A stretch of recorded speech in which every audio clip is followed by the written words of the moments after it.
Então é isso. Vamos para a primeira parte, a parte de quantificar o impacto dessa crise. Esse gráfico aqui, ele é da taxa de desemprego. O nome mesmo é taxa de desocupação, né? É dentro de todas as pessoas acima de 14 anos e que ou estão trabalhando, ou estão procurando emprego, ou estão estudando. Dentro dessas pessoas, quantas delas não estão ocupadas? Ou seja, queriam estar com emprego, queriam estar estudando e não conseguiram. Isso tanto informais quanto pegando essa população economicamente ativa que eu falei, né? Que eu defini, é tanto formais quanto informais, tá, gente? Então, esses são os dados da PNAD contínua e a gente pode entender isso como uma taxa de desemprego. Sempre quando alguém fala taxa de desemprego, normalmente vai estar se referenciando a essa taxa de desocupação que é calculada pela PNAD. Então, a gente começa primeiro trimestre de 2012 até o segundo trimestre de 2020. E aqui vocês podem ver que a taxa de desemprego está aumentando e está um nível mais ou menos no final do segundo trimestre com o que estava no primeiro trimestre de 2017. Esse daqui foi o auge da série histórica, tá? Eu acho que não teve, pelo menos desde 1950, outro ponto tão alto de desemprego aqui no Brasil. E aqui, ó, então, para a gente ver melhor o que está aqui, eu vou dar um zoom aqui no que aconteceu de 19 até 2020. Vai para esse outro gráfico. Não, mentira.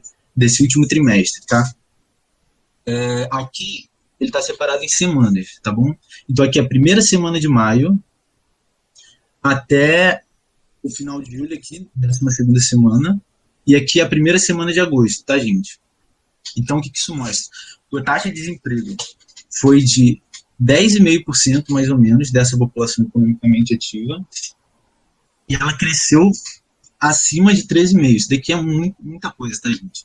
É muita gente perdendo emprego. E a gente tem um movimento agora de leve queda dessa taxa de desemprego, mas continua muito alta. Aqui é a primeira semana de agosto, tá bom? Aqui eu peguei os trabalhadores formais e os informais para a gente ver quem perdeu mais emprego, no caso, tá? Então vamos lá. Aqui, no esquerdo, são os trabalhadores informais, que são essa série laranja, tá? Aqui também é separado em semanas do mesmo jeito, que é maio, do mesmo jeito que aqui, ó, tá vendo? Maio, junho, julho e primeira semana de agosto, tá bom, gente? Então aqui tem o número de milhões de informais e aqui os números informais em laranja, aqui desse lado, e formais aqui desse lado, tá bom, gente? Aqui, se você for ver, a série ela é bem volátil, mas a gente pegar o início e aqui os dois períodos finais, a gente vê que os formais, apesar de aumentar, baixar, eles não mudaram tanto assim, pelo menos. Ó, aqui, até o final de julho, eles estavam praticamente idênticos os formais, tá? E uma leve queda, não, uma queda relevante aqui na primeira semana de agosto. Só os formais, eles caíram muito mais. Aqui, gente, é o mesmo intervalo que eu peguei, tá? Então a gente pode comparar essa variação, beleza? Acho que vale trazer, Renan, já interrompendo aqui um pouco também, contextualizar que isso é no momento em que o governo tem tentado, e mais do que isso, tem feito muita propaganda a respeito de dizer que tem conseguido abrir muitos postos de trabalho, mas a gente vê que as consequências do agravamento da recessão econômica foram que as empresas que não faliram tiveram como principal medida, assim, corte de folha, né? Quase sempre foi a primeira reação das maiores empresas e muitas menores quebraram também com dificuldade de acesso a crédito. E nesse ponto que você pegou, no caso dos formais, você vê que de fato eles não foram tão impactados e teve momentos até que aumentou. O grande problema, os mais impactados por essa crise, isso que eu quero mostrar aqui, deixar claro, são os informais, certo? Você vê que eram 30 milhões de informais no início de maio, ou seja, já com a crise já tem pegado, é maio, tá? Não pegando o primeiro trimestre. 30 milhões e desceu, chegou um ponto que desceu até, foram cerca de 3,5 milhões de pessoas perdendo emprego e agora está mais ou menos perto dos 28, ou seja, um pouco mais de 2 milhões de informais que perderam emprego, certo? O Carioca, por que há uma queda tão abrupta dos informais? Qual é o motivo deles serem demitidos mais? Porque eles não têm, por exemplo, seria mais fácil de demissão? Quais são as características para essa demissão ser maior? Cara, então, porque eles são menos escolarizados? Os informais, no todo, assim, eles são menos, tem uma mão de obra menos especializada, são menos escolarizados, exatamente como você falou, em comparação com os formais. O que significa? Empresas, elas com trabalhadores formais e bem especializados, elas têm mais facilidade de fazer um trabalho com distanciamento, ou seja, a pessoa trabalhando de home office, sabe? O informal dificilmente vai trabalhar de home office. Quando a gente pensa em formal, você pode pensar, sei lá, o cara que vende água na Lapa, aqui no Rio de Janeiro. Ele é um trabalhador informal. Então, muitas vezes, trabalhador informal, ele também está muito associado com o comércio. E o comércio também é muito afetado por essa medida de distanciamento social, certo? Então, os informais, no geral, eles são mais vulneráveis por essa medida de distanciamento social. Além dessas duas, acho que você tocou no ponto também, Lucas, porque a falta de cobertura de direitos faz com que seja muito mais barato demitir um trabalhador informal do que alguém regido por Exatamente, exatamente. Eu imaginei isso mesmo. Eles não têm direito a CLT, os informais. Ele fica, porque como ele não está formalizado com contrato de trabalho, não tem nenhuma fiscalização que faça, que imponha para quem contratou ele uma regulamentação que faz com que os contratantes eles realmente sigam para a CLT e deem os direitos dos informais, os direitos que eles têm, que eles deveriam ter. Aqui, eu separei os informais pela população branca e preta. Eu não, penais de Covid, né? Então, em maio, em todos os períodos você pode ver que os informais são em grande parte dos informais são da população preta e parda, que o IBGE classifica como a população negra em geral, né? Então você vê uma grande diferença aí. Aqui, ó, em junho era 2 milhões e 400 mil de pessoas negras como informais, ao passo que eram 500 mil de informais, quer dizer, informais brancos, da população branca, certo? E aqui a gente vai para a parte da renda, beleza? Aqui é a variação do PIB de 2020 em relação ao mesmo mês de 2019. Então, por exemplo, aqui, ó, janeiro. O PIB de janeiro em relação ao PIB de janeiro de 2020, em relação ao PIB de janeiro de 2019, ele cresceu 0,6%, tá? E aqui, em março, ele já começa uma queda negativa, ou seja, o PIB de março de 2020 em relação ao PIB de março de 2019 caiu quase 1%. No segundo trimestre, você já vê a renda despencando. Isso daqui, gente, é um absurdo, tá? De um ano para o outro, uma renda, comparada no mesmo mês, cai 12%. Isso é uma crise, tá? Em julho, a gente já vê uma queda um pouco menor, mas ainda muito, muito grande. Beleza? Esse dado aqui é da FGV. E aqui é um dado que, se você não olhar com cuidado, você pode te induzir a você pensar uma realidade que não está acontecendo. Quando a gente pega a renda média dos trabalhadores, você vê que de janeiro, começando aqui, fevereiro de 2020, ela disparou. Ela foi para R$ 2.500 ao mês, certo? Se você não olhar com cuidado para isso, você vai falar, então as pessoas com a pandemia estão recebendo mais, né? As pessoas estão sendo mais bem remuneradas, mas não. Por isso tem que tomar muito cuidado quando você analisa dado. Isso é renda média dos trabalhadores. Ou seja, você tem um grupo de trabalhadores aqui. Eles têm uma renda média. Se só sair os trabalhadores que ganham menos desse bolo total, o que vai acontecer com a média disso daqui? Só ficou quem ganha mais, então a média aumenta, certo? E é isso que aconteceu. A maioria dos que saíram da força de trabalho foram informais, que, como eu vou mostrar aqui, ganham menos em relação aos formais, e por isso a renda média cresceu. Isso daí é só para quando você analisa os dados econômicos. Esse dado é a massa salarial, certo? Então você pega de um trimestre tudo que todos os trabalhadores receberam de renda, e você dá o nome disso de massa de rendimento, certo? Então a gente vê aqui, ó, no último trimestre de 2019 foi 212 bilhões. Mais do que isso, deve ser entre 12 e 13, tá? 212 e 213 bilhões. No primeiro trimestre ele chegou a crescer, certo? E no segundo trimestre de 2020 ele despencou, tá? Praticamente 10 bilhões aqui, um pouco mais. Então, Essa é a massa de rendimento. esses dados é só de rendimento do trabalho, não está incluindo auxílio emergencial.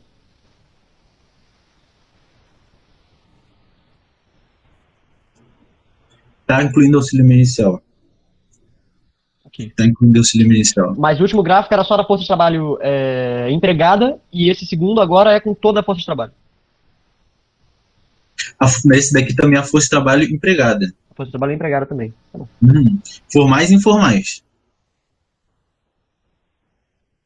Beleza? E aqui é para a gente ver que aquela hipótese que, se você só olha a renda média, você pode, sem uma análise mais profunda, você pode achar que a renda das pessoas está aumentando. Isso já torna essa hipótese um pouco mais improvável. Porque aqui, ó, em junho de 2020, cerca de 36% dos trabalhadores teve um rendimento menor do que ele recebia antes do distanciamento social e da crise, certo? Também dados da PNAD Covid. Quase 3% aumentou. Teve a sua passada que aumentou. E cerca de 61% não teve. Isso foi em junho, tá? Em julho, melhorou um pouco a situação. Passou de 36 que tiveram rendimento menor para 30. Mas ainda muita gente está com rendimento menor do que habitualmente eles recebem. Aqui é a diferença dos salários, os formais e os informais, separados por categorias. Tá? O que a PNAD fez? Ela separou principalmente em 3 grupos. Tá? Você tem o setor privado, e desse setor privado ele excluiu o trabalhador doméstico, empregada doméstica e cuidadores, no geral. Então, ele pegou o setor privado, exclusivo doméstico, que é uma categoria própria para trabalhador doméstico, e o setor público, certo? Então, quando você vê aqui, ó, o setor privado, com carteira assinada, ganha cerca, isso é em relação ao último trimestre, tá? Segundo trimestre, desculpa, de 2020. Com carteira ganha cerca de 2.300 ao mês. Sem carteira, ou seja, informal, cerca de 1.600. Trabalhador doméstico, com carteira... Isso aí é a média do salário? Média. Beleza. Trabalhador doméstico com carteira ganha um pouco menos de 1.300. Sem carteira, a média ganha menos que o salário mínimo. 780. O setor público ele tem a maior rendimento desses 3 subdivisões. Com carteira, quase R$4.000, sem carteira, R$2.000. E aqui empregador e conta própria, né? Você vê aqui no geral o empregador com CNPJ e sem CNPJ, conta própria com e sem CNPJ. Só para mostrar que em todas essas categorias os informais em média ganham menos. Justamente aquilo, por isso que a média aumentou. Agora a gente vai para os setores da economia. Primeiro a gente vai olhar para a indústria. Essa daqui é a produção industrial que ele separou em 3 categorias. A indústria no geral, tá? Todo tipo de indústria. A indústria extrativa, quando você pensa em indústria extrativa, pensa em Vale e Petrobras, tá? Minério de ferro, petróleo cru, só a indústria para extrair aquele insumo bruto, aquela matéria-prima. E a indústria de transformação. Indústria de transformação é o que normalmente a gente pensa quando a gente pensa em produtos industrializados. Por exemplo, olha ao seu redor agora. Praticamente tudo que você vê agora foi feito numa indústria de transformação, certo? Essa garrafa, esse copo, meu celular.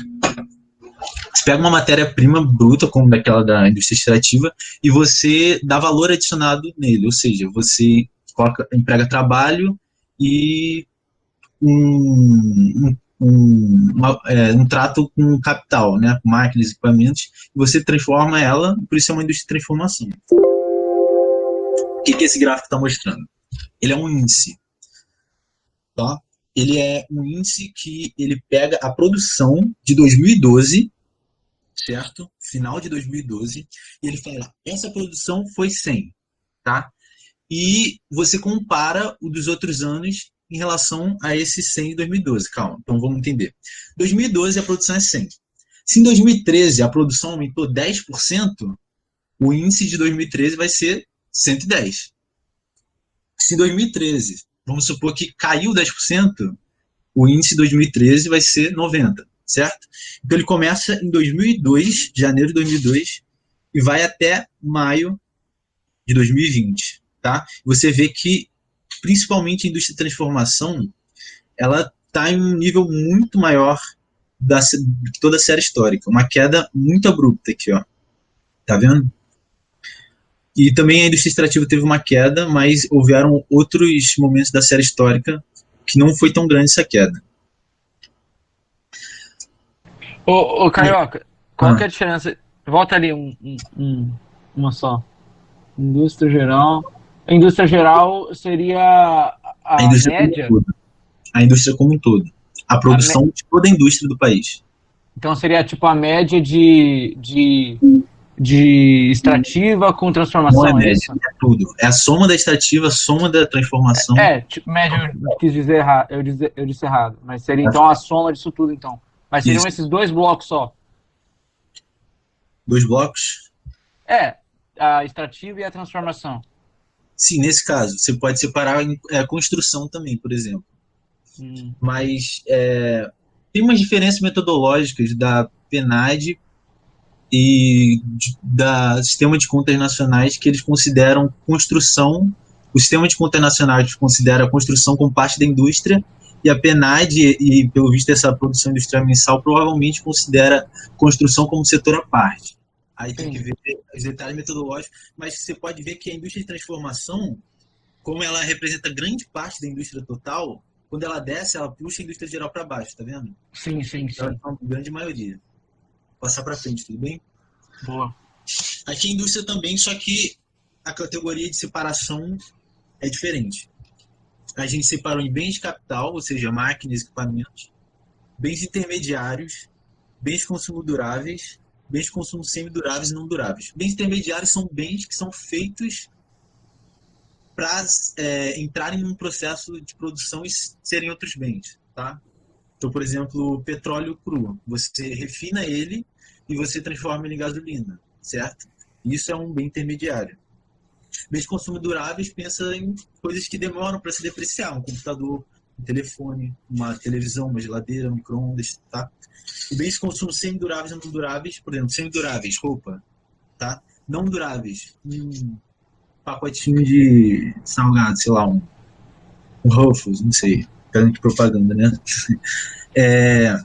Aí você vê que os bens de consumo duráveis, que são o setor que tem maior tecnologia empregada no seu processo produtivo, ele está caindo muito, tá vendo?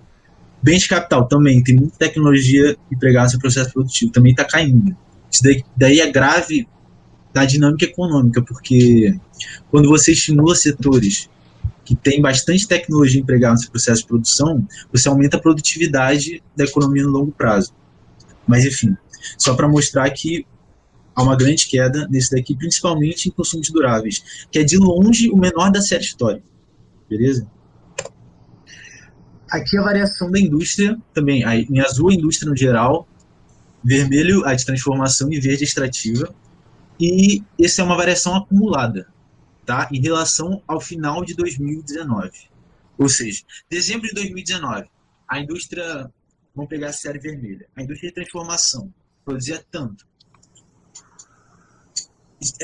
Aqui janeiro, fevereiro, março, é a variação em relação ao que esse tanto que a indústria produzia em dezembro de 2019, tá? Então vamos lá.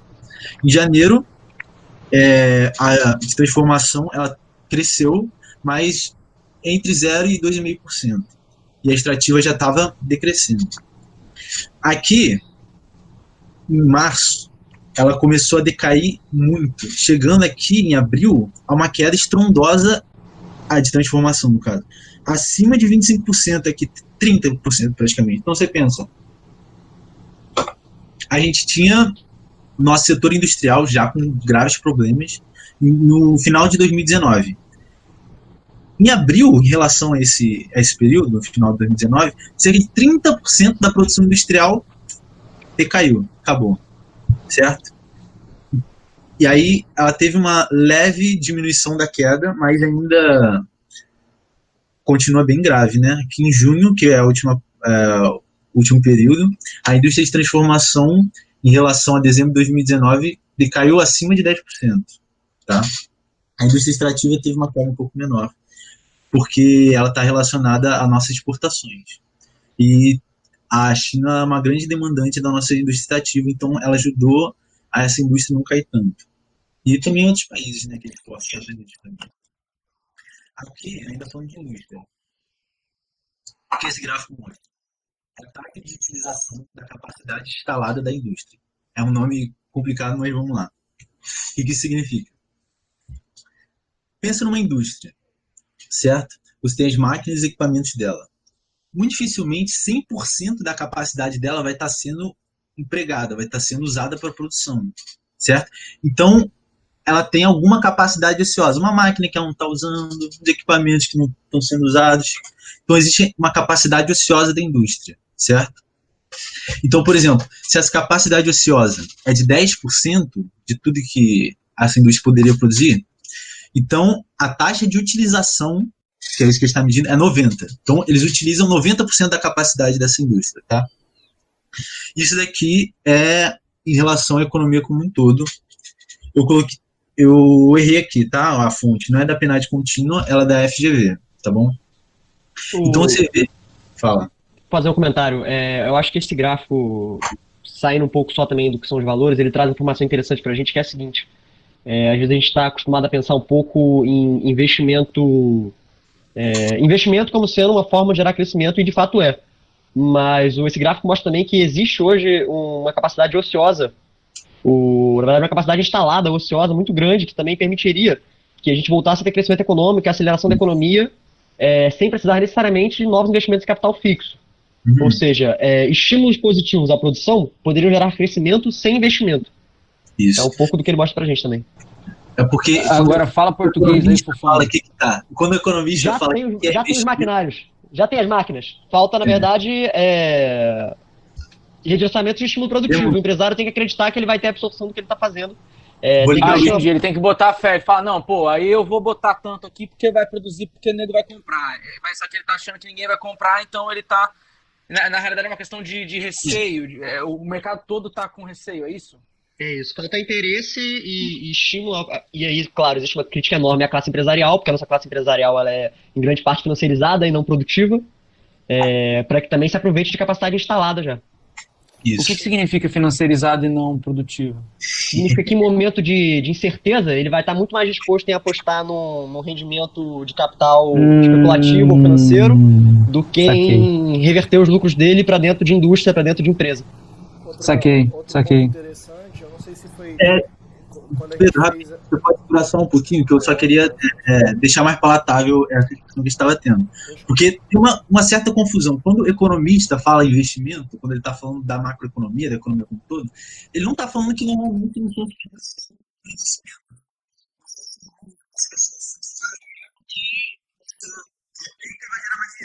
Isso não é investimento para o economista. Enfim, o que é investimento para o economista, né? Que eu estava falando. Quando o economista fala de investimento, ele está falando praticamente de uma estatística, que é a formação bruta de capital fixo. Calma, não é complexo, mas o que é a formação bruta de capital fixo?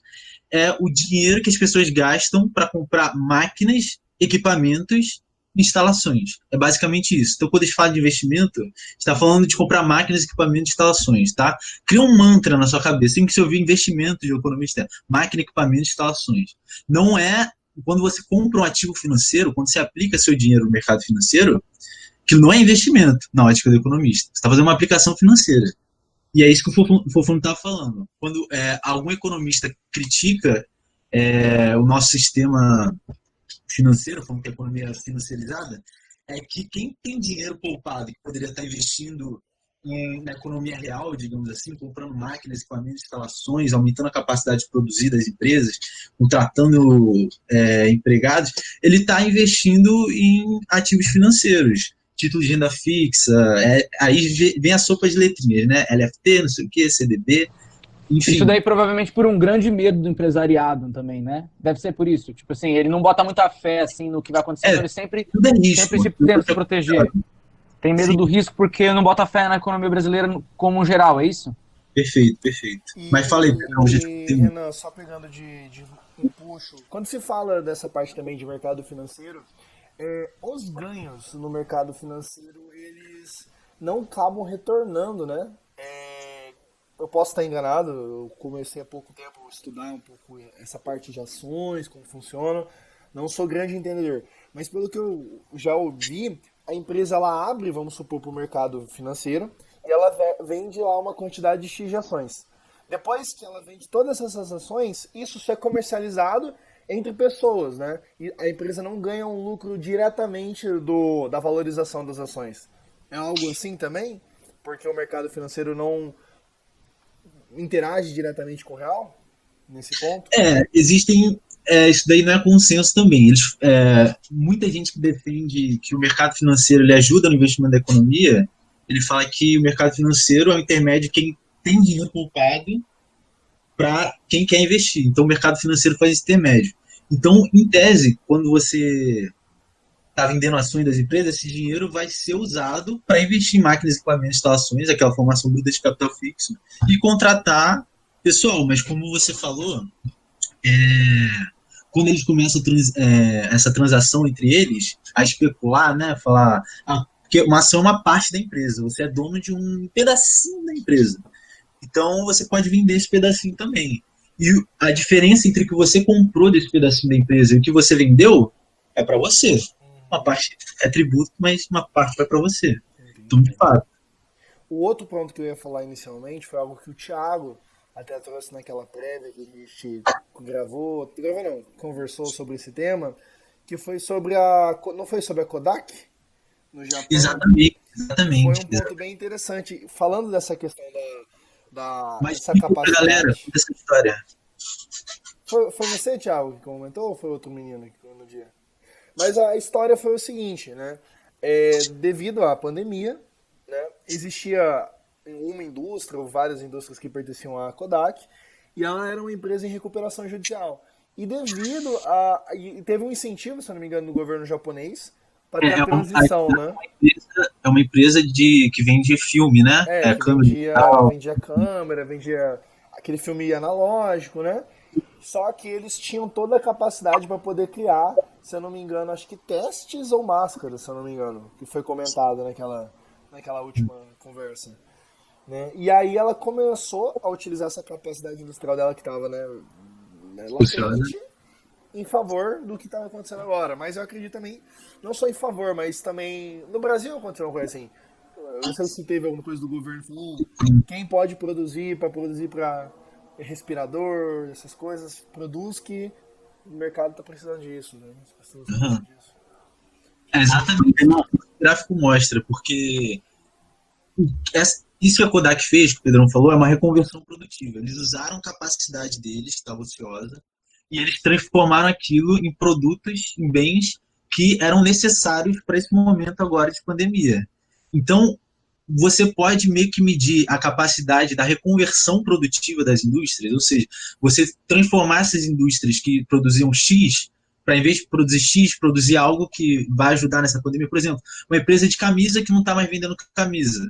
Você pode usar, e ela começa a ter uma capacidade ociosa, não está produzindo mais camisa porque está em crise, as pessoas não estão consumindo.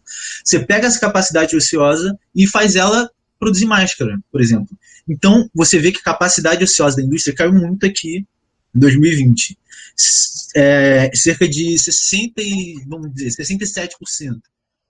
Ou seja, 33%, vamos falar assim, 33% da capacidade da indústria poderia ser usado nessa reconversão produtiva, de produzir coisas que são necessárias nesse momento de crise. Mas fala aí, Eloy, quer falar alguma parada?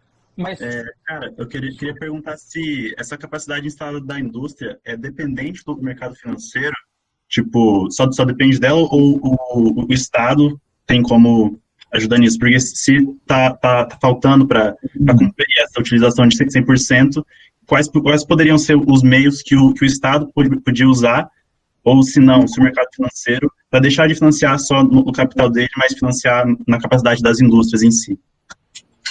Na parte do Estado, você cria um planejamento, você faz um mapeamento das indústrias com capacidade ociosa que poderiam ter um certo know-how, digamos assim, um jeito de saber fazer as coisas e o capital deles, né, as máquinas e equipamentos, que possam ser reconvertidos para o que o Estado precisa. Né? Então, você faz um levantamento de quais empresas poderiam ser boas para reconversão e você faz um planejamento junto com elas e ajuda dando crédito para elas e também fornecendo uma mão de obra especializada que vai ajudar eles a fazer essa reconversão. Na parte Então, como o sistema financeiro poderia ajudar nessa reconversão? O que eu acho que também o Thiago quis dizer é o seguinte, que se fica uma lei somente do mercado, ou se tem uma posição do governo em relação a como que essas indústrias vão trabalhar nessa questão. Sim. é que eu acho que é uma questão pura e simples de demanda, né? O cara tá com um monte de máquina ociosa Eu acho assim, e aí ele consegue produzir. Se eu não me engano, o Paulo Gala falou sobre isso, sobre uma alta taxa que, por exemplo, indústrias chinesas tinham de conseguir fazer essa reconversão dentro dessa crise.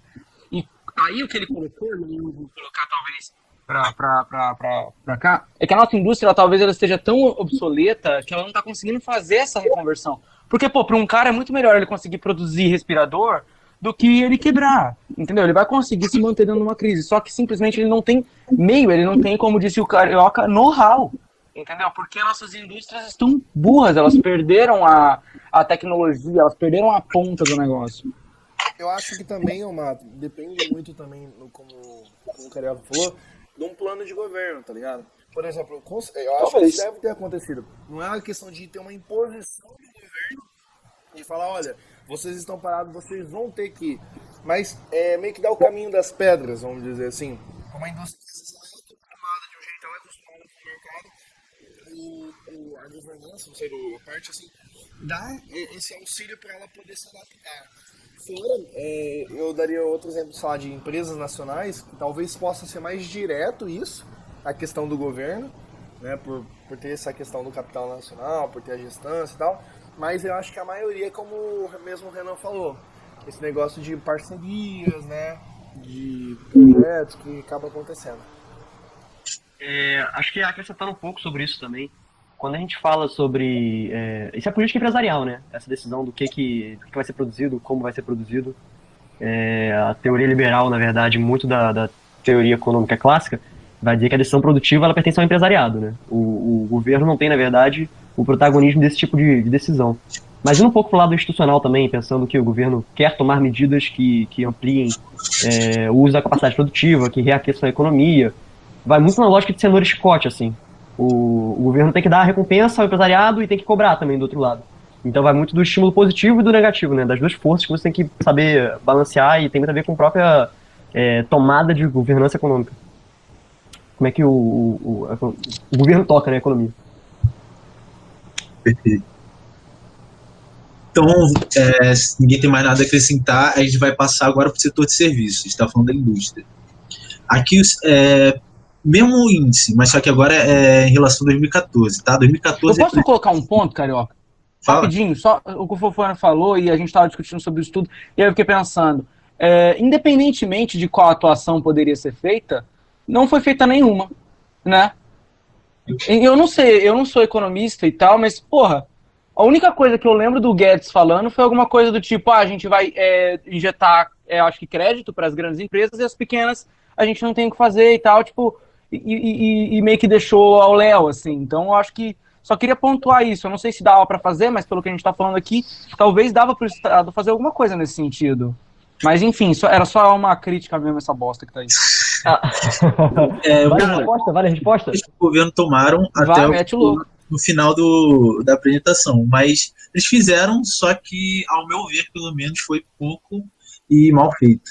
E os governos estaduais, talvez, Estado, a gente estaria muito pior. Eles ajudaram bastante. que eu acho que pelo menos, não sei, na saúde a gente viu muito, né? A posição mais dos governos estaduais do que a própria União. Então eu não sei como que foi nessa questão, realmente não acompanhei. Eu sei que houveram empresas que fizeram essa reconvenção, vamos dizer assim, mas eu não sei se teve pé do governo, se não teve, não tive É porque quando a gente fala do muito. governo, a gente fica muito preso na figura do Bolsonaro e na figura do Paulo Guedes, mas o governo ele é muito maior do que isso. Muito mesmo. Também, por mais que eles, por exemplo, auxílio emergencial, quando o Guedes propôs essa medida era R$ 200. Aí o Congresso ele bateu de frente querendo um salário mínimo, conseguiram 600 e 1.200 para mães de família, assim. E aí, na real, eles chegaram no consenso de 500, aí tem a questão política, o Bolsonaro falou, 500, então vou dar 600. E acabou ficando 600.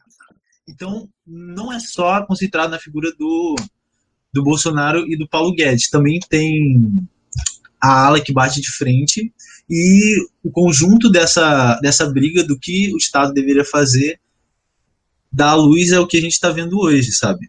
E em todas as medidas que o governo botou foi isso, foi um embate muito grande e só esse ponto, que a gente, para não ficar preso na figura do Bolsonaro e do Paulo Guedes, que a política econômica e as decisões do Estado são muito maiores do que só eles, sabe? Apesar Eu de... acho que uma ponderação que tem que ser feita, Renan, quanto à maneira de como os empresários poderiam atuar nessa crise, mesmo tendo um potencial ocioso que poderia ser usado para fazer algo, é de como é que o empresariado brasileiro se constitui e quais são os interesses desse empresariado. Porque o que parece bastante claro em alguns... Só com isso, mas de fato...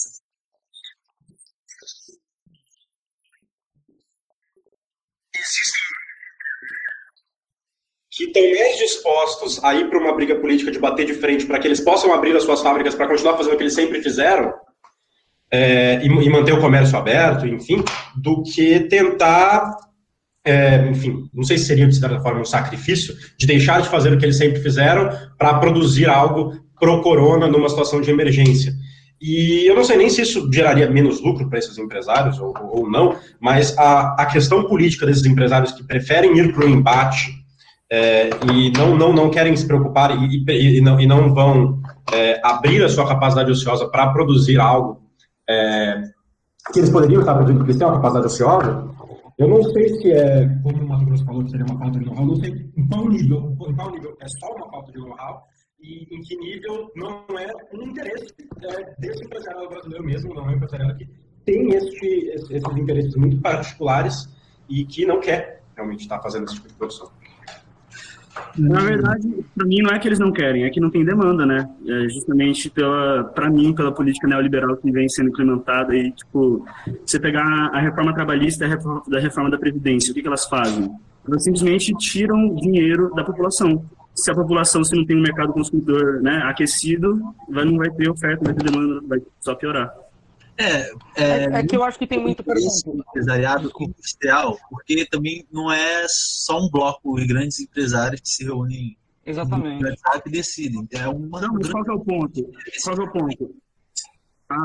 A política deles está errada em todos os sentidos, porque essa linha de crédito que eles abriram, o governo não tentou fazer um intermédio entre o empresário e os bancos. E o que os bancos fazem? Eles vão simplesmente favorecer os grandes e os pequenos, obviamente, estão endividados. Vai ser um risco muito grande para eles emprestar dinheiro para esses pequenos.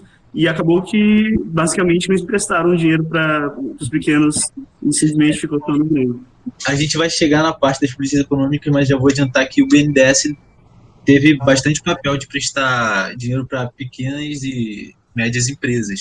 Mas que é a função dele, isso né? que você falou, o Brocos, e que o Patrick também falou, é que eu não consigo ver de uma forma que não seja interesse do empresariado industrial não fazer essa conversão produtiva, porque eles estão capacidade é uma capacidade deles poderem produzir mais e ganhar mais, mas o ponto é, também que o Brocos falou,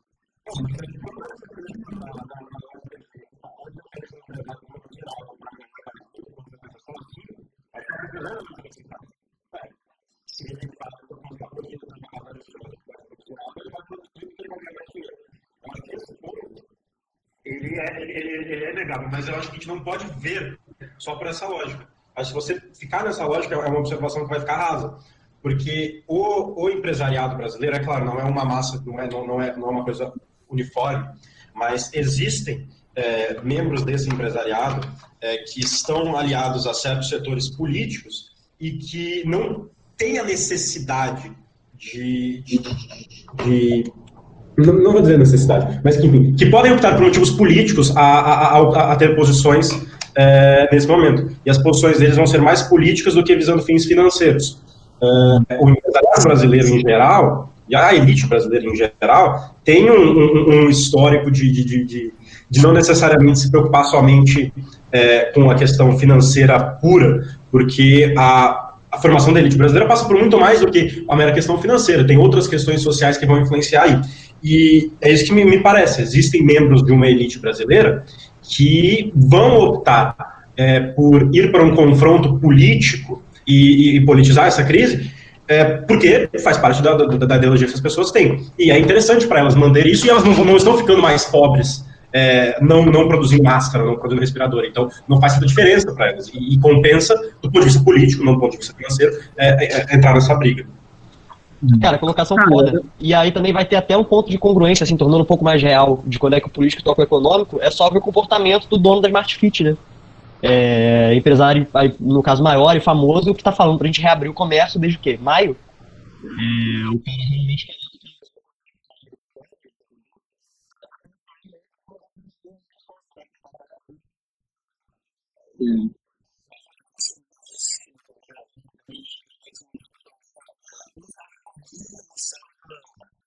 Saúde. Eu acho que talvez seja uma falsa dicotomia, justamente porque aquilo que eu falei, é uma crise sanitária, falei no início, causa uma crise econômica, né? Se você não resolver o que está causando essa crise, ou seja, você controlar a disseminação da doença, né? Você não vai conseguir resolver a crise econômica. Então, o que todos os países sérios estão fazendo? Você está usando essa medida de distanciamento social para conseguir controlar a dispersão da doença, e depois de controlada, você vai abrindo o comércio aos poucos. Justamente para você ter... Não sei se vocês estão vendo a minha imagem, mas eu vou fazer com o dedo. Você fazer uma recuperação em forma de V. Então, por exemplo, você está decaindo, né? Você está na crise econômica, você faz a distanciamento social, você controla, e depois você vai reabrindo e você vai controlando a economia. Se você fica nesse embate, por exemplo, ou resolve a crise sanitária ou resolve a crise econômica, o que pode acontecer? Você vai estar decaindo, né? Aí você, antes de controlar o problema, você libera... Vocês estão vendo a minha imagem? Sim. Tá. Antes de você controlar o problema sanitário... Dá pra ver aqui, fica tranquilo. Você reabre a economia e se recupera. Só que essa recuperação vai agravar o problema sanitário, né? Então isso vai cair de novo, e você faz, em vez de uma recuperação em V, você faz uma recuperação em W. Acho que qualquer economista sério realmente acha que uma recuperação em W é muito pior do que uma recuperação em V. Porque nesse W que você frustra expectativas, as pessoas, você frustra todo o planejamento de investimento das pessoas, sabe? É isso que eu ia falar, até o Carioca. Só colocar um ponto, porque nesse W aí, essa perna que vai pro futuro aí, ela vai ser uma perna com muito mais confiança. Então, tipo... Do W. Porque se você sai no V, significa o quê? Pô, a gente saiu, mas agora a gente vai. No W, na hora que você desce e vai voltar, essa segunda frustração, às vezes a gente não tem nem noção do que é um mercado totalmente frustrado e totalmente medroso, entendeu? Pode ser muito, muito complicado. Sobre o que o Patrick falou, eu concordo que existe muita coisa relacionada aí. Só que, por exemplo, tem muita coisa que realmente não vejo como fazer uma reconversão. Às vezes por falta de know-how, às vezes porque não faz parte daquele mercado, aquele maquinário, ou porque, velho, boa parte da economia brasileira é feita de serviços, né? E eu não sei o que um cara de serviços pode fazer. Aqui está falando essa taxa de utilização para a indústria, está falando da indústria. Sim, eu sei. A gente vai para a parte de serviço agora. Mas, de fato, é complicado, cara. Não tem não tem nada de literatura econômica com consenso sobre o que fazer numa crise desse sentido, porque essa crise é muito singular. Então, já dica. Você vê alguém falando, para resolver a crise é só fazer tan. muito provavelmente ele está falando besteira, tá? Porque é uma situação muito singular e não tem meio que receita de bolo do que fazer. Pô, Renan, eu vi no YouTube, cara. É só seguir o cara lá, dá certinho pra resolver a crise. Depois passa o canal dele. Mas enfim. Não, mas enfim, a última, só uma fala final. Essas ponderações que vocês fazem, elas são muito válidas e elas são muito lógicas. A única coisa que eu quero ressaltar é que a maneira como a gente lida com o empresariado brasileiro, não só brasileiro, mas enfim, tratando desse caso específico, e esse empresariado que tem uns fins muito políticos, não só financeiros, ela não pode ser tratada de maneira lógica, do sentido de, o cara da Smart Fit está querendo reabrir desde maio, mas vai morrer gente, vai foder o país, e daí a crise vai ficar em forma de W, isso vai gerar mais instabilidade. Porque o que essas pessoas investem não é no fato concreto de, vai morrer mais gente, mas é no discurso que vai ser vendido, de como é que eles podem passar esse discurso, para que mesmo que esteja morrendo mais gente, você consiga mascarar isso. Não é à toa que foi o velho da van que sugeriu que o Ministério da Saúde mudasse a forma que eles divulgavam os dados de pessoas que morrem, sabe?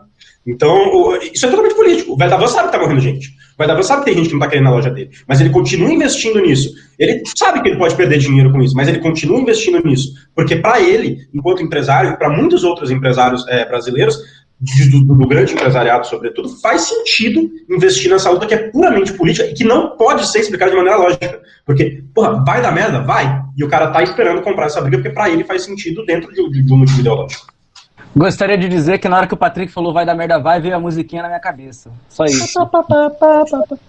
Não pode crer, realmente. O aspecto político, ideológico, de interesse de poder, se você tira isso da jogada, você perde muito na análise, né, para você entender realmente o que está acontecendo.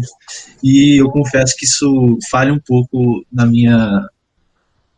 no meu histórico de leituras, apesar de eu estar querendo correr atrás esses aspectos sociológicos e de interesses de poder, realmente falta um pouco na minha análise. Eu fico restrito um pouco mais ao economicismo, talvez, digamos assim. Mas, realmente, Patrick, você tem razão. Tem que também ponderar esses aspectos políticos de poder e ideológicos, e sempre que você quiser dar uma provocada ou esclarecida para a gente ter uma análise mais completa, por favor, continue fazendo suas interações. Gente, eu vou começar a falar mais rápido. Se tiver difícil para mim entender, vocês falam que eu diminuo, mas eu vou aumentar uma marcha aqui, porque eu estou vendo que senão a gente vai acabar meia-noite. Eu vou seguir, se ninguém quiser falar mais nada, e eu vou agora, a gente estava falando só de indústria, agora vai para o setor de serviços, tá? Esse índice aqui é o mesmo papo. 2014 representa 100, que nem aqueles índices que eu estava falando da indústria. Esse daqui é para o setor de serviços como um todo. Então, mesma coisa, só para você ver que o ponto mais baixo da série histórica, essa série histórica é menor, começando em 2011. Está aqui em abril de 2020 com uma leve recuperada, mas ainda muito abaixo, uns 70 e pouquinhos por cento, tá? Da capacidade que tinha em 2014. Aqui também há serviços, só que os serviços específicos prestados, que a demanda pelos serviços são famílias, tá? Então, por exemplo, conserto de, sei lá, eletrônicos, eletrodomésticos, cabeleireiro, sabe? São serviços prestados para famílias. E isso caiu absurdamente, porque esse tipo de serviço é mais difícil de fazer de forma remota, tá? Então, gente, para olhar só por um segundo. Olha essa queda, gente. Isso é um absurdo. Bem que começou em 2011, mas, enfim. Aqui é a nossa pauta exportadora. Só para mostrar que de 2018 para 2020, a nossa exportação de soja aumentaram muito. E aqui, esse azul, ele é referente a produtos com maior grau de tecnologia. No caso aqui, carros e produtos de transporte, peças de avião. Isso diminuiu muito aqui, ó. Ele daqui foi para cá, na nossa pauta exportadora. Ou seja, a gente está se especializando, e agravado por essa crise, uma pauta exportadora com menor valor agregado e com menor tecnologia empregada na produção dela, tá? Importações. Aqui, a gente começou a importar mais bens intermediários, né? Frutos de indústria pesada, minérios, e os principais aqui máquinas, né, telefones, bens de capital, e também aumentou muito a parte de químicos, produtos remédios e produtos químicos também usados como intermediários para a produção de outros tipos de bens. E aqui são, do ano de 2018, os países que a gente mais exporta e os países que a gente mais importa. Você pode ver que o país que a gente mais exporta de longe é a China. Em vermelho está representando, o quadrado seria 100, tá? Esse quadrado aqui. E em vermelho é o Sudeste Asiático, tá? O extremo Oriente, digamos assim, a Ásia. Aqui é a América, principalmente a América do Norte, e aqui a América do Sul, tá? Aqui é América do Norte e América do Sul. América do Norte e América Central, tá? É azul. E a importação também em China e Sudeste Asiático, beleza? Não é Sudeste não, desculpa, gente, é Ásia no geral, ainda também tá aqui dentro, perdão. Aqui é a arrecadação do governo federal, a mudança de janeiro a junho, ou seja, a primeira metade do ano de 2019 para a primeira metade do ano de 2020. Você vê que a arrecadação do governo federal caiu drasticamente. Isso em termos reais, tá? Ou seja, considera inflação. Caiu 14,15% praticamente a arrecadação. Isso é uma perda da arrecadação estrondosa, tá, gente? E isso é importante porque a capacidade do governo de investir e fazer gastos sociais está ligada a essa arrecadação, apesar do teto de gastos, mas vai discutir muito mais isso a partir mais para frente. Aqui eu estou falando dos impactos de medidas de assistencialistas, em especial o auxílio emergencial. Tem muito número, mas calma, não vai falar de todos eles. Eu quero que vocês foquem aqui, ó. Esse primeiro quadro é separado, é uma análise dos domicílios separados pelo nível de renda. Então, os domicílios sem renda, com renda muito baixa, até os de renda alta, tá? O que é importante aqui? Os domicílios sem renda, se você pegar a renda deles, que vem do trabalho efetivo deles, do trabalho informal, formal que eles tenham, o salário deles, tá? O que eles ganham normalmente, a porcentagem de domicílios sem renda é um pouco mais de 30% de todos os domicílios. Só a renda proveniente do trabalho das pessoas, 30% dos domicílios do Brasil não tem renda. Vou repetir de novo. Se considerar só o trabalho das pessoas, 30% de todos os domicílios do Brasil não tem renda. Tá bom? Isso dá quase 21 milhões de domicílios. Isso não é pessoas, é domicílio, uma casa, uma família. Tá bom, gente? Quando você já bota na análise outras fontes, que outras fontes? Essa segunda parte não está considerando auxílio emergencial. Então, aposentadoria, pensão, doações, seguro-desemprego, Bolsa Família, benefício de prestação continuada, medidas assistencialistas e, só por uma questão metodológica, técnica, essas outras fontes também consideram mesadas que você possa receber em rendimentos de aluguel e rendimentos financeiros, de geral, mercado financeiro. Só que, convenhamos, pessoas sem rendas não vão ter, provavelmente, mesada, muito menos aluguel e investimentos no mercado financeiro. Então, pensa só, recapitulando, domicílios sem renda, se a gente considerar os auxílios do governo, sem considerar o auxílio emergencial, tá? Os família, benefício de prestação continuada, seguro-desemprego, etc. De 30%, que era só pela renda do trabalho, se a gente considerar essas outras fontes menos auxílio emergencial, vai para quase 8%. Isso cai de quase 21 milhões de famílias, de domicílios, para 5 milhões de domicílios que não têm renda, tá? Ou seja, você dá renda para as pessoas. E não se engane, reduziu muito de 30,5 para quase 8, mas ainda são 5 milhões e meio de famílias que não têm renda, tem zero dinheiro. Quando você adiciona o auxílio emergencial nessa conta, de 8 quase, ele vai para 1,5. A porcentagem de domicílios sem renda. Ainda são 1 milhão de domicílios sem rendas. Mas, convenhamos, de 5,5 para 1 milhão sem renda é um feito muito grande. As pessoas Carioca, a Júlia Riga fez uma pergunta aqui, aí eu posso passar? Eu não entendi direito o que ela perguntou. Ela falou, esse dado de 2, esse dado de 30% é só trabalho formal? Ela perguntou. Não, ele considera um trabalho formal e informal. Tá. tá? É renda proveniente do trabalho. É que eu falei salário, né? Mas enfim.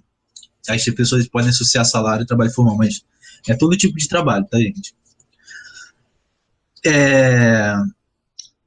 Enfim, então a gente tem hoje, em pelo menos julho de 2020, segundo a carta conjuntura do IPEC, eles analisaram os dados do PNAD,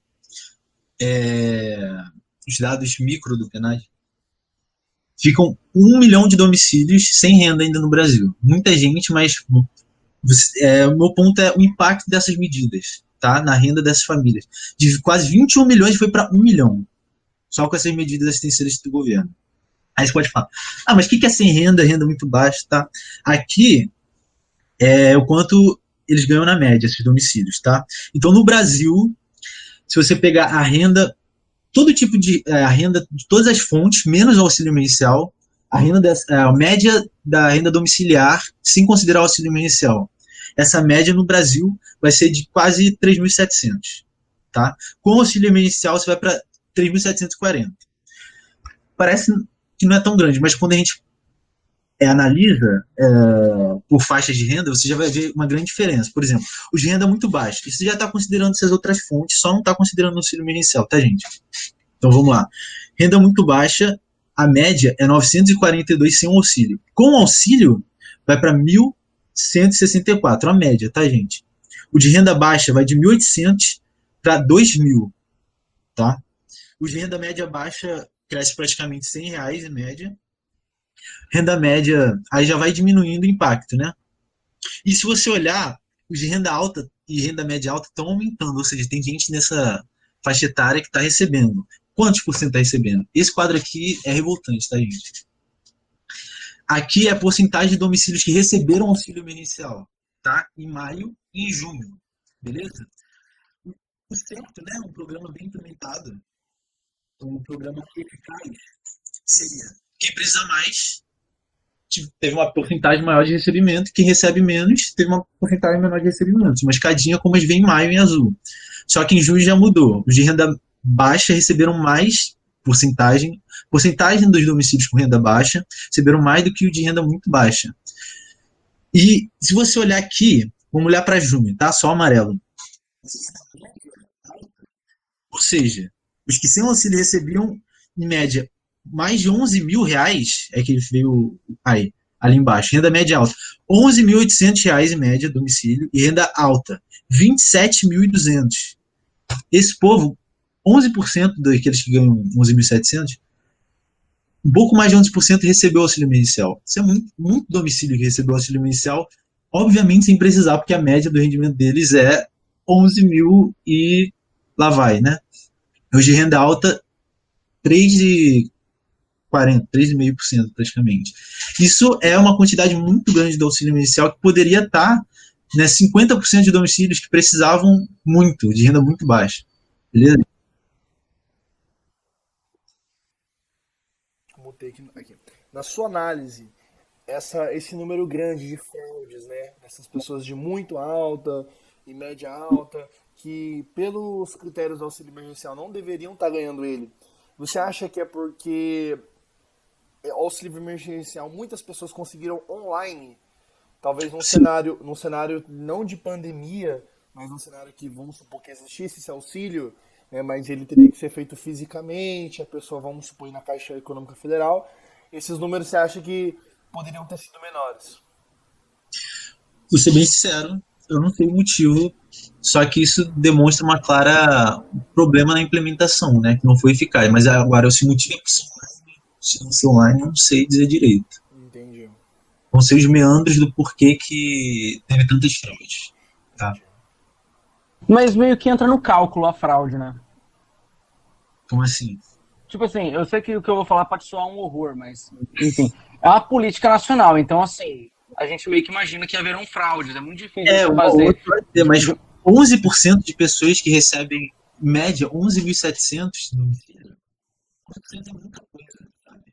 Agora está tendo, né, um movimento, uma investigação com vários funcionários públicos que receberam, né? Aí é possível que essa renda volte de novo para o governo e que as pessoas talvez sejam presas, não sei como vai ser. Vamos ver o que vai dar. Tá, aqui são as expectativas para o final de 2020 e já está fechando a primeira parte só, tá, gente? Tem que ficar aí, mas enfim. Esse vem do Boletim Focus, que é do Banco Central, beleza? Então, a estimativa deles para o crescimento do PIB nesse ano vai ser menos 5,5%, tá? De queda no PIB. Isso é absurdo, tá, gente? Isso daí acho que é o maior queda do PIB da série histórica, talvez, desde que começou a medir o PIB, não sei. Provavelmente foi. E só um detalhe, o estudo do Banco Mundial que eu falei, ele prevê que o PIB no final do ano vai cair de menos 8 no melhor dos cenários para a menos 10,9, quase 11 no pior dos cenários, tá? Então não é consenso isso daí. Mas, enfim, o déficit primário desse boletim Focus foi de menos 11,63%. O que é déficit primário, gente? Tem o resultado primário do governo, tá? O que é esse resultado primário? É simplesmente tudo que ele arrecada de tributos, impostos e de receita das estatais, menos tudo que ele gastou, tá? Esse é o resultado primário. Só que, um detalhe, esse tudo que ele gastou não leva em consideração os juros que ele paga para que ele pega dinheiro emprestado na dívida. Tem o título da dívida pública, então pode emprestar dinheiro para o governo e ele paga esses juros ao longo do tempo. Esse é só um detalhe técnico, tá? Esse resultado primário não está considerando isso, beleza? Então é tudo que ele recebe, menos do que ele gasta, sem considerar os juros da dívida pública, beleza? E isso em relação ao PIB. Quantos por cento do PIB esse resultado representa? Então, o resultado primário positivo, os economistas chamam de superávit. Então, o resultado primário, que é um superávit. Então, é um superávit primário. Beleza, gente? Então, quando alguém fala superávit primário, é que o governo conseguiu arrecadar mais do que ele gastou. Tá? E déficit é o contrário. É quando ele gasta mais do que ele recebe. Ou seja, é um resultado primário negativo. Do superávit primário e déficit. Rapidão, isso aí é desconsiderando a dívida, os juros da dívida, né? Perfeito. Beleza. Perfeito. Então, o déficit primário para esse ano é de... desculpa esse menos, tá, gente? É 11, porque era para ser resultado primário negativo, mas é déficit primário de 11,5% do PIB, praticamente. Isso é muita coisa, tá, gente? Só a título de comparação, em 2019, que já estava em déficit, o déficit foi de cerca de 1,3%. Hoje vai para 11,5%, beleza? O câmbio, a taxa de câmbio, sempre quando alguém fala câmbio, você pensa dólar, tá? Quanto está o dólar? Beleza? Então, taxa de câmbio é quanto está o dólar. Mantra para você sempre lembrar. Então, a taxa de câmbio para o fim do ano, eles estão estimando que vai ser R$5,20, tá? E essa taxa de câmbio ela vai ter um declínio gradual, ou seja, ela vai caindo ao longo dos anos. Em 2023, eles estimam que vai chegar a 4,85. Então, se acostumem com um câmbio caro, tá, gente? Um dólar caro. A Selic, eles falaram que vai continuar, agora já está em 2% e vai continuar 2%. O que é Selic? Vamos lá. Selic ela pode ser entendida como a taxa de juros mais baixa de toda a economia, tá, gente? Juros é quando você empresta dinheiro e você quer uma remuneração que tem emprestado no final do período, tá? Então, por que ela é mais baixa? Os juros ele está associado ao risco, tá? Vamos supor, o Matos chega assim para mim e fala, Renan, eu tô muito mal de grana, não tenho nenhuma perspectiva de receber dinheiro depois, mas ó, eu tive um sonho que ano que vem eu vou estar rico, então eu acho que eu vou estar rico, eu vou te dar uma oportunidade de ganhar dinheiro. Você me empresta R$1.000 agora e eu te pago 0,1% de juros. Ou seja, eu empresto 1.000 para o Mato hoje e no ano que vem ele me paga R$1.010, tá? R$1.001. Falei quanto por cento de juros? Enfim, ele paga R$1.001, tá, gente? 0,1% de juros. Você acha isso uma boa ideia de ganhar dinheiro? Tirando todo o fato de eu querer ajudar o Mato, toda a filantropia, pensando só em ganhar dinheiro. Não, por quê? Porque isso vai gerar muito risco para mim. Vai que eu empreste dinheiro e ele não tem como pagar, sabe? Isso é um risco. Então aí ele fala, tá bom, então eu vou te pagar, eu vou te dar, em vez de 1.000, eu vou te dar R$3.000, tá? 200% de juros. Aí você já começa, pode ser que seja uma boa. Ou seja, quanto maior o risco, maior você quer a sua remuneração que tem que prestar dinheiro. Ou seja, quanto maior o risco, maior os juros, tá? Então, vamos acompanhar aqui. O Selic é a taxa de juros que o governo dá para quem ele pega dinheiro emprestado, tá? Então, você quer emprestar dinheiro para o governo. Você dá dinheiro para ele e ele te dá de volta um contratozinho, o título da dívida. Aquele contrato está falando, no período tal, eu vou te devolver o dinheiro que você deu e mais tanto de juros, tá? Esses juros é a Selic. E quanto menor o risco que você... A gente falou, quanto maior o risco, maior os juros que você quer por ele. De forma similar, quanto menor o risco que você sofre emprestando dinheiro, você tem, menor os juros, provavelmente, que você vai pegar por ele, né? De forma similar, né? Então, esse título da dívida é considerado o ativo com menos risco. Porque para um governo, para um país não te pagar, é muito difícil, tá? Então, dentro da economia, o título mais seguro que tem é visto como título público, beleza?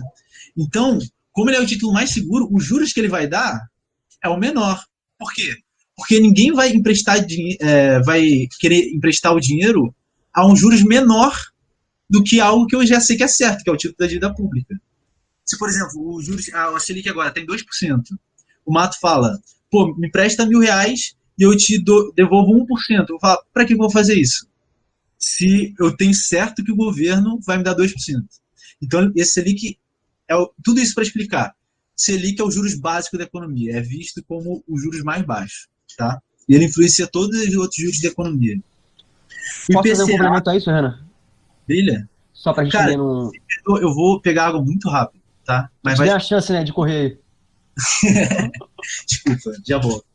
Não, acho interessante contextualizar um pouco, cara, porque o que uma Selic de 2% significa, né? Acho que às vezes, para quem não tem formação em economia, pode ficar um pouco solto no ar. Mesmo que a gente considere que países têm menos risco, né? Então, dentro da economia brasileira, por exemplo, a Selic vai ser a taxa de juros mais baixa, porque dentro do território brasileiro ninguém tem mais chance de pagar do que o país, o governo, que nem o Renan trouxe. Mesmo assim, você tem uma possibilidade de pagamento, uma segurança muito diferente entre os países, né? Mas que a gente considere que um país não vai dar calote, só desde os anos 2000 o México já deu, a Argentina já deu. Moratórias também não são tão incomuns assim, e afetam muito a confiabilidade de um país. Então, de certa forma, como a dívida pública é sempre um indicativo muito grande da chance que o país tem de pagar as dívidas, se a dívida pública brasileira está chegando em 70%, por exemplo, os investidores começam a acreditar que o país não vai honrar com todas as letras e títulos que ele tem. Se a dívida pública está diminuindo para menos de 40%, a confiança é restabelecida. Então, de certa forma, a taxa de juros é um jeito de você recompensar sempre o risco do investidor. Quanto mais alta a dívida pública, mais alta a taxa de juros tem que estar para que o governo consiga segurar a confiança, consiga segurar os investimentos e consiga também, às vezes, conter a ação da inflação, né? Que a inflação é muito especulativa sobre o nível de preços. E, por outro lado, no cenário que a gente está hoje, que a economia está completamente desacelerada, as pessoas não estão demandando e, por isso, o nível de preço está muito estável. E também, como o governo não tem gastado, porque, enfim, não só não tem muito protagonismo do governo, não tem muita política de investimento do governo, e também a gente instituiu o teto de gastos, um monte de coisa, a dívida está diminuindo de fato. Então a taxa de juros está numa baixa histórica, assim. O governo nunca precisou tão pouco manter a taxa de juros crescendo. Né? O 2% é um nível extremamente razoável, até baixo. Teoricamente seria ótimo para investimento produtivo. Né? Mas posso só fazer uma pergunta, Fufara? Você colocou aí, e eu já tinha pensado nisso uma vez, aí agora eu acho que eu tenho a oportunidade de repente perguntar e obter a resposta. É possível, a partir do Brasil, um brasileiro investir, por exemplo, em títulos da dívida pública americana, assim mesmo? Mas precisa de uma corretora. Tem um número de restrições. Para fazer isso. Não sei se dá para. Na americana é bem aberto, então não sei se dá para comprar na internet, que nem você faz aqui, mas dos demais, você quer investir na China. É possível, sim. Pelo menos na americana, assim, eu já vi. Eu já conheci algumas pessoas que investem nela.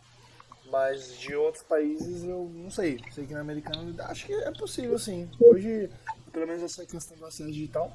Ô Lucas, deixa eu fazer uma pergunta pra você. Fofano ou Mato Grosso? Não, o Fofano. É fofo, galera, porra. Não trata com desdém não, hein? Caralho. Por quê? Não, você tratou como se fosse óbvio, como se eu não pudesse te ajudar em nada, porra. Não, de forma alguma, Mato. Sacanagem. É porque o Fofano aqui fez um complemento bem interessante. O que eu ia perguntar é o seguinte: Você acredita que essa parte da dívida, você falou que ela está numa decaída, né, progressiva. Mesmo com toda essa questão orçamentária que teve esse ano, esse orçamento de guerra, essa revisão do máximo que o governo poderia ser gasta, você acredita que ainda existe essa decaída? Se você quiser fazer se você quiser fazer o economista errar, basta pedir que ele preveja alguma coisa, né? É uma coisa que você vai comentar depois, né? Pelo menos ele não perguntou de câmbio, Fofana. Quanto que vai ser o câmbio? Quanto vai ser o câmbio? Mas assim, depende muito de como é que o comportamento do governo, na verdade, vai gerar reação sobre as expectativas. O governo vai estourar o teto ou não vai estourar o teto? Isso responde um pouco sobre como é que a taxa de juros vai ter que reagir para segurar o nível de inflação, para segurar a falta de confiança, entendeu? A dívida pública em si, eu acredito que não vai ter crescimento porque o governo tem sido bem conservador no sentido de fazer política fiscal contracionista, entendeu? O governo não tem gastado dinheiro no investimento direto. Fiscal contracionista pra frente, tá, gente? Calma.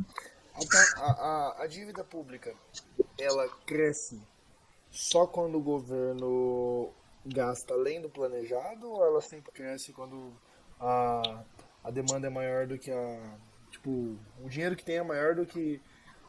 Como fala?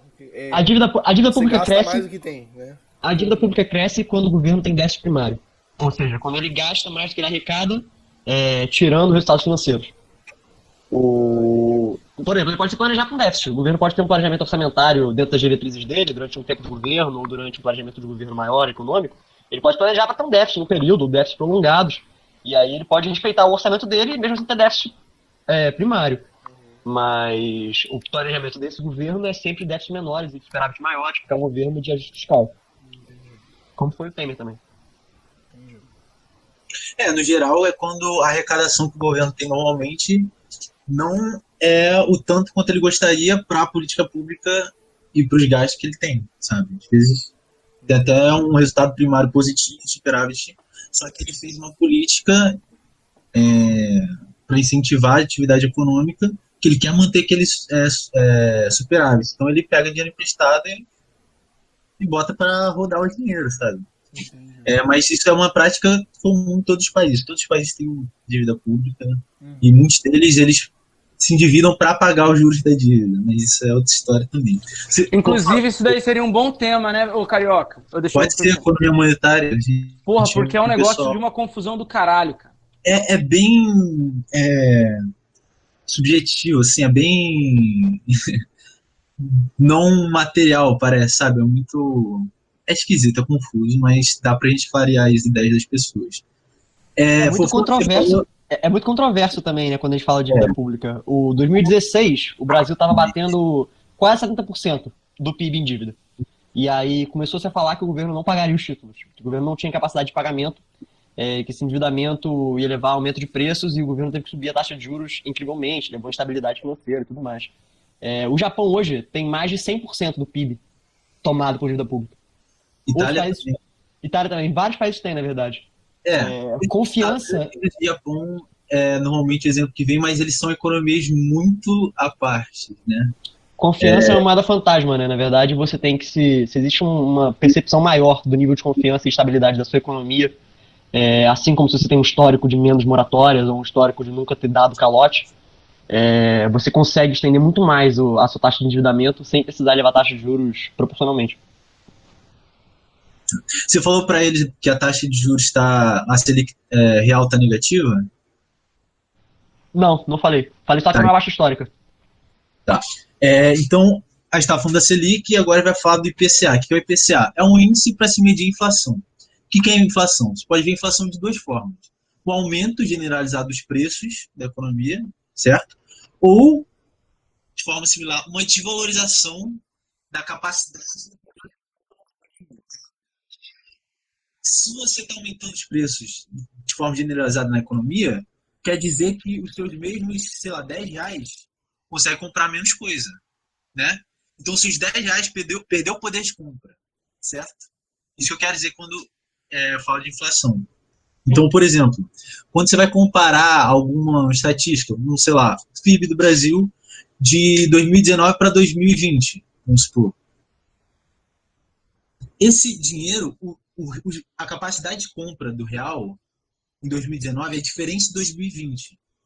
Por isso que você tem que botar, quando você vai comparar, isso é uma dica, quando você vai comparar dados que estão expressos em reais ou em qualquer unidade monetária, você tem que colocar todos eles na mesma unidade de medida. Ou seja, você tem que falar, 2019 foi tanto e 2020 foi tanto de reais de 2010, sei lá.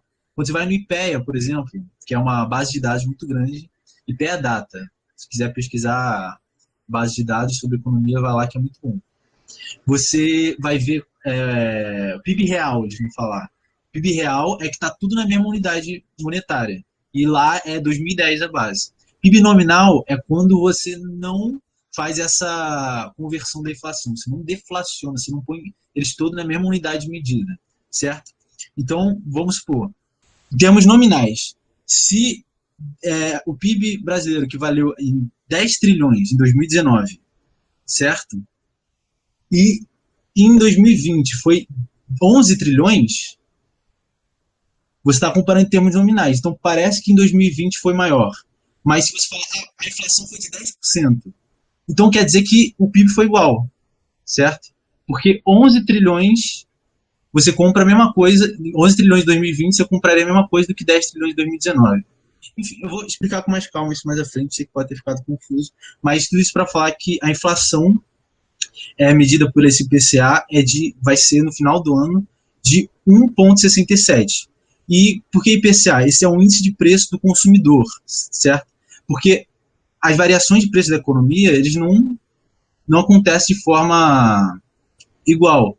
E se você fizesse, por exemplo, uma média da inflação, você não ia estar considerando o custo de vida das pessoas. Por exemplo, vamos supor que a turbina de avião aumentou 20 vezes o preço de um ano para o outro. O que isso significa para as famílias, para o consumo delas? Nada, né? Quem consome turbina de avião? Então, esse especial, eles pegam uma cesta básica de compras de produtos que normalmente as famílias, no geral, consomem, e eles fazem uma estimativa nessa cesta de compras, sabe? O preço que aumentou dessa cesta de compras. Então, IPCA é inflação visando o consumidor, tá? As famílias, beleza? E o que significa você falar Selic real e Selic nominal, que eu estava falando? Hoje, a Selic, o juros, está negativo. O que significa? Se, por exemplo, você tem 2% de remuneração, né? Você emprestou dinheiro para o governo, 2% de juros. Se a inflação foi de mais de 2%, significa que você, no final do período, você vai perder dinheiro. Porque você ganhou 2%, né, de lucro, de juros, mas só que o seu dinheiro desvalorizou mais do que 2%, certo? Então, na prática, você perdeu o dinheiro. E agora está nessa situação. Ou seja, a Selic está mais alta do que o IPCA. Eles projetam que no final do ano vai voltar a ser positivo. Vou mostrar rapidinho aqui para vocês, só para vocês verem como está hoje, tá? Se vocês quiserem ver Selic, inflação, câmbio rápido, vai no site do Banco Central e já põe logo na página inicial. Aqui, ó. A taxa Selic está 2% hoje. E a inflação, o IPCA, está 2,31%. Isso significa que se eu comprar um título, né, você diminui esse valor, eu vou estar perdendo dinheiro na prática. Só que você vai falar, por que alguém vai querer investir, comprar título público se vai perder dinheiro? Segurança. Você perde menos dinheiro do que se você não investisse, certo? Mas enfim, eu vou passar para frente. Eu sei que vocês podem estar com dúvida, mas vai abordar mais esse tema mais para frente, inflação, tá? E aqui é o impacto na economia como um todo, que eu peguei estimativas da OCDE, que em inglês é OCDE. Ah, não, tá certo, em português. Eles estimam que o PIB mundial vai cair 6%, certo? Só que o interessante do estudo deles é que eles fizeram 2 cenários. Um cenário, aquilo que eu falei, recuperação em V, e outro cenário de recuperação em W. Se tivesse uma segunda onda de contágios da Covid, certo? Ou seja, tem necessidade de fazer o distanciamento social de novo e o lockdown de novo. No cenário de segunda onda, eles estimam que o PIB mundial vai cair 7,5%. Isso é absurdo, tá, gente? Não é que o Brasil está caindo. pela estimativa, né, do Banco Central, pelo menos. Eles estimam, isso foi estimativa em julho, tá? Pode ter mudado agora, em agosto. Eles estimam que o Brasil vai cair 7,4% de PIB. E no cenário de segunda onda, menos 9%, tá? Estados Unidos, menos 7%, segunda onda, 8,5%. China, menos 2%, ou na segunda onda, menos 4%, mais ou menos. Aí você pode falar, eles caíram um pouco, mas pro ritmo que a China estava crescendo, isso foi um baque enorme para a China, tá? E a Espanha, que, se não me engano, foi da análise deles o que teve maior queda, que estimada, é de menos 11% no final do ano do PIB, e o cenário de segunda onda, menos 14,5%.